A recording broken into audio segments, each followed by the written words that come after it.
few light early morning rain showers will give way to heavier showers and storms during the afternoon as well as the evening hours. We're watching for a flood watch in effect at the current time. This morning on DC News Now, an update on the shooting involving an officer at a park in Maryland. What investigators say led up to the shooting. In Maryland, reporting its first case of West Nile virus in 2026, the caution from health officials to prevent infection. Road closures around the district continue as the countdown begins to Freedom 250 Grand Prix. You're watching the station covering all of the DMV. This is DC News Now.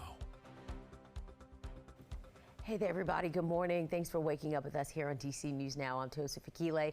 Welcome to the second day in August. Your time is 7 o'clock.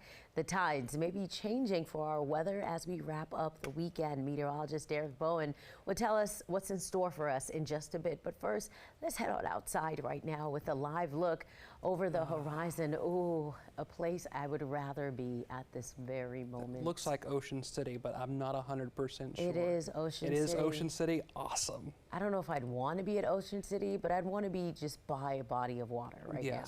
Because it's humid. You want to go down to the Potomac right after? That would be a hard no, Derek. Absolutely not. Sorry, I had to say that. Meteorologist Derek Bowen is full of jokes this morning. Just a hoot. But yeah, it was not so bad yesterday, but now we're seeing thunderstorms, or will see thunderstorms. I hit the forecast high right on the money, 90 degrees You yesterday, did. and it looks like we're going to have a really soggy day today. Right now, though, things are relatively quiet.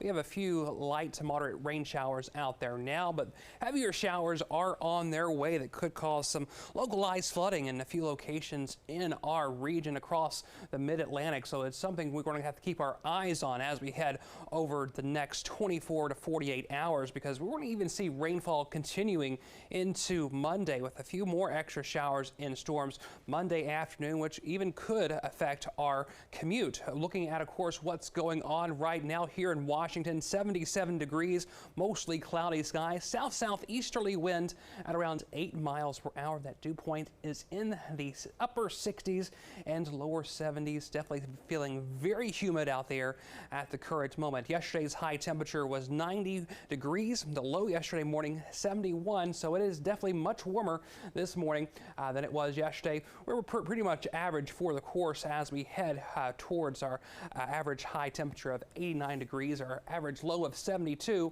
We're going to see more of a trend to go above that as we head later on in towards the week into next weekend. Temperatures around the region right now, though, are into the 70s. All right, Derek, we'll take it. Thank you. 7:02 in Virginia, Alexandria police closing King Street after a car hit an electric pole overnight. The crash left loose wires on the road. The street is closed in both directions near Beauregard Street and Chesterfield Road. We are working to get an update from police. And we have an update to the story on the officer-involved shooting in Maryland. Police say one of their officers shot and killed an armed man in Prince George's County Friday evening. Several agencies responded to Fort Washington Park after a reported shooting and a man walking near the river with a gun. The Maryland Attorney General's office says the investigation began just after 6 p.m. Maryland National Capital Park Police officer encountered a man by the river, and at some point the officer shot the man. He died on the scene. A spokesperson for Maryland National Capital Park Police say the suspect pulled out a handgun right before the officer shot him. The Attorney General's office is leading the investigation. Anyone with information is asked to contact police. And still in Maryland, police in Montgomery County needs your help identifying this man on your screen. He's accused of trying to get into several homes while carrying a large knife in the Fairland neighborhood. Now, this is surveillance video of the man around 4:30 the morning of July 24th along Guilford Run Lane. Investigators believe he is anywhere from 16 to 20 years old with dark hair and a goatee. At the time, wearing oversized athletic shorts and a light-colored hoodie. Anyone with information is asked to contact police. President Donald Trump has expressed his frustration with D.C.'s top prosecutor after she dropped charges against the former Olympian David Earn, previously accused of vandalizing the reflecting pool. Trump reacting to the dropped charges, saying, quote, "I disagree 100% with Jeanine Pirro. She's the U.S. attorney for the District of Columbia. On the reflecting pool, I don't know what she's thinking. To me, it was a pure case of vandalism." Now, even though the vandalism charges have been dropped against the former Olympian, other people still face charges. DC News Now's Dave Laval reports on reaction to the step taken to drop the charges. U.S. Attorney Jeanine Pirro dismissed the charges against David Hearn on Friday after she determined shoddy construction work is to blame for the damage to the reflecting pool. It seemed like they just were doing their job, doing what they were told. Merrick Johnson has no problems with how federal prosecutors handled their case against Hearn. It sounds like in the moment, just things got a little confused. They didn't know all the information. They took precautions and a little bit more on a all right, let's be on the edge to try to protect it. Authorities arrested the native of Bethesda, Maryland in June. Federal prosecutors charged the three-time Olympian with vandalism to the historic water exhibit.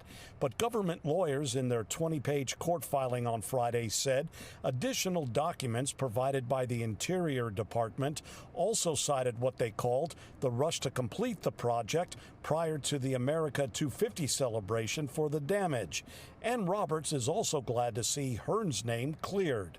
Sounds suspicious initially, but until you know more, I don't think that you should pass judgment. While prosecutors dismissed the charges against Hearn, similar charges remain against 3 other people. There's still no word from the Interior Department on how long it will take to complete the latest repairs to the reflecting pool. We reached out to Pirro's office for a comment regarding the president's statements. We have yet to get a reply. Along the National Mall, Dave Laval, DC News Now. A sudden leadership change in the district. The head of the agency that regulates utilities is resigning. Emil Thompson, chair of the city's Public Service Commission, is stepping down. His resignation announcement came on the second day of hearings on the third phase of a Washington gas pipeline project. It also comes at a time where D.C. residents are facing high energy bills. That pipeline project is replacing the aging natural gas infrastructure across the city, and some D.C. leaders are concerned the plans could drive up costs even more. We rejected phase 2, and we really wanted a pipeline replacement program to come back that is really more in line with the district's climate goals. Anytime you're upgrading infrastructure in the city, it will impact rates. And so we talked very carefully with the People's Advocate here, the Office of People's Counsel. Thompson's last day as chair is August 14th. 7:07, the streets along the National Mall will soon be the race course for the Grand Prix.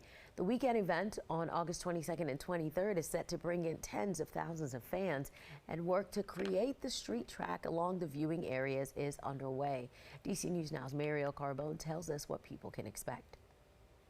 People can expect road closures, parking restrictions, detours, and more all around the National Mall area. Now, this race, it'll go down Pennsylvania Avenue, parts of 7th Street, where we're at right now, 3rd Street in front of the Capitol, but the impacts will extend well beyond just the course.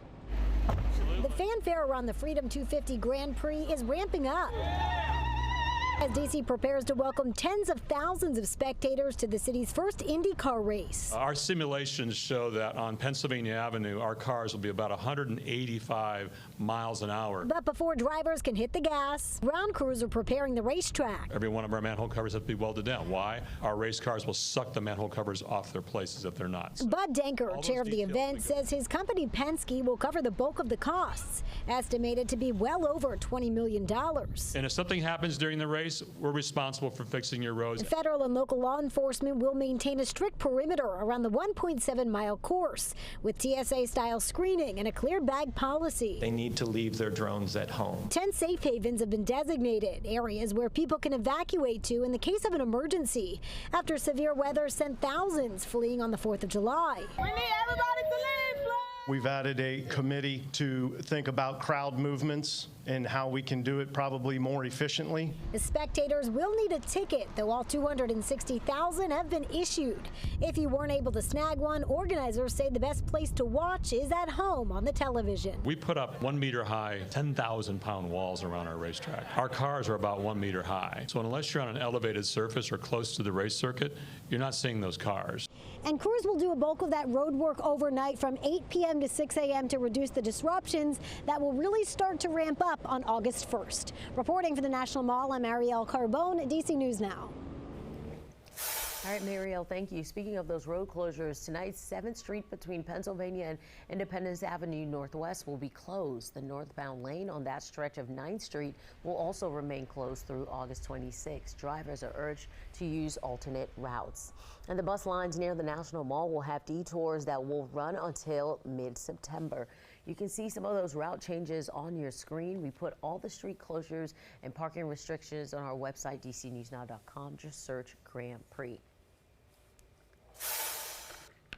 Providing necessities for people in D.C. That's what the Federal City Alumni Chapter of Delta Sigma Theta Sorority Incorporated provided during its Community Day yesterday.